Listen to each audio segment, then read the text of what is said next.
Welcome back to 9Honey Kitchen, and today we are going to demystify some expressions around meat that most of us would have heard but not necessarily understood.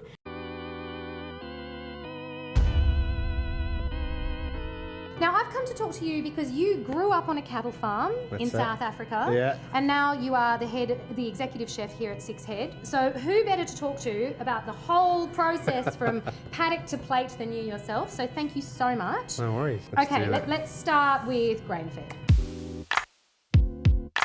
The majority of cattle, when they are fed, start off on grass, and they spend an X amount of time eating grass.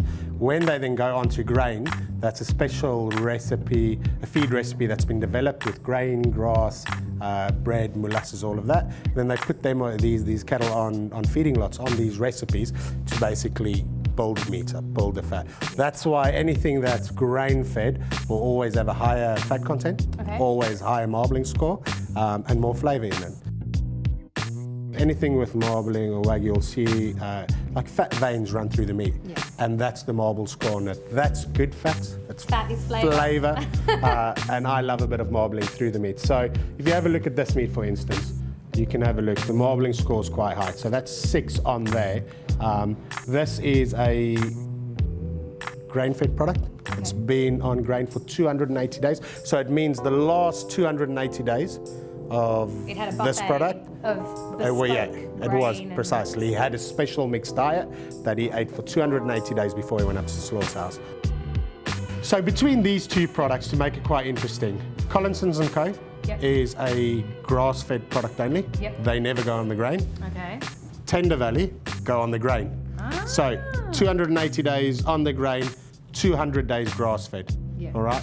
When we cut into this, the marble score will be very little, but the flavour is very intense. It's beautiful, it's soft, it's subtle, and it's a little bit sweeter. Whereas with this product, more meaty, obviously got more fat running through it, which adds flavour, but there's definitely a difference between the two. Dry aging is a big one. People hang their meat. What is dry aging?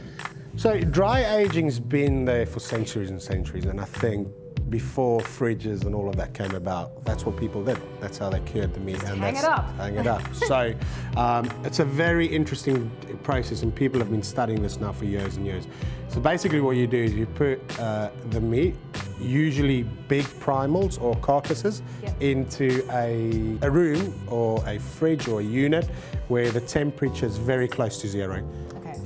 And what that does, it starts breaking down the fibres in the meat.